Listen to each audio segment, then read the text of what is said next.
Hi, I'm Holly. I'm a keeper here at the Pueblo Zoo, and I am lucky enough that I get to work with each animal here at our zoo. And today I'm here to talk about our kangaroos. So behind me you will see the 4 that we have. We have 3 females and 1 male. And our females are gonna be Birch, Emerald, and Jade. And then our male is named Rooster. And these are red kangaroos, so they can vary in any color. The females will vary from like a gray even up to a red, and then the males, as they get older, will turn into a darker red. And that's usually how you can tell the males and females apart. The males are usually quite a bit bigger. So our male Rooster is pretty young, and he's not near as big as he will be when he's full grown. Full-grown males can get up to about 6 feet tall, so that's a pretty big guy. And then when they stand on their tail, they'll sometimes support themselves up with their tail to seem even bigger, and that can be pretty intimidating if they're 6 feet tall anyways. So these guys have very powerful tails. Like I said, they'll kind of prop themselves up to appear to be bigger. And that's quite a bit of body weight. These males can weigh up to about 200 pounds, so that tail alone can hold that much weight. And they have very powerful back legs, and then very small kind of Tyrannosaurus Rex-like front arms. And they do use their front arms. They'll kind of scratch and dig a little bit, but most of their power is going to come from their back legs.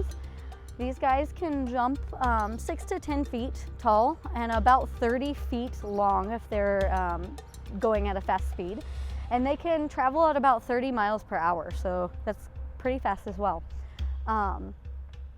Something that a lot of people don't know that is surprising is that kangaroos are actually really good swimmers too. So they will swim in Australia, where they are from. And in Australia, they are actually listed as least concern and sometimes even considered pests because they are so overpopulated. And they even have some hunting for them there, so they provide food for some of the people of Australia, similar to what we do with cattle here in the United States. As far as what they eat, they typically will eat grass, moss, flowers, seeds, and just forage on the ground. So completely herbivores. Kangaroos are marsupials. The only marsupial we have in the United States is going to be the opossum. But there are a few more. Kangaroos are the largest marsupials in the world. And a marsupial means that they carry their young in the pouch.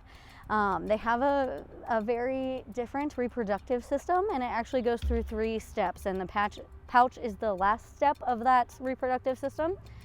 And usually the baby, after hitting the pouch, will stay in the pouch until it is about 6 to 10 months old, and then it will start coming out.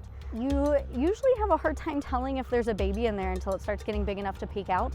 But if a female is pregnant, she usually will mess around in the pouch a lot, and sometimes you'll see her reach in and kind of scratch around or like stick her head in and just check on it. And but for us, it's really hard to tell unless we see them doing that. So, and although marsupials, they do still milk their young, but the babies in the pouch are usually pretty weak, and so they also have a different system for feeding them where they actually force the milk out of themselves and into the mouth of the young rather than the young feeding themselves. So kind of similar to how birds feed their young, but with milk in the pouch. So here at the Pueblo Zoo, we feed our kangaroos a pellet that should be, again, a total diet for them. It includes all the vitamins and everything that they would need, all the nutrients, but we wouldn't like to eat the same thing every day, so we also offer our kangaroos a variety. So on top of the pellet that they get every day, they do have all of this nice grass and these dandelions that they can forage in themselves, and then we feed them hay. And then they also get produce, so they get different types of lettuce, romaine, kale, and then veggies, so carrots, grapes, sometimes bananas, apples, cucumbers, things like that.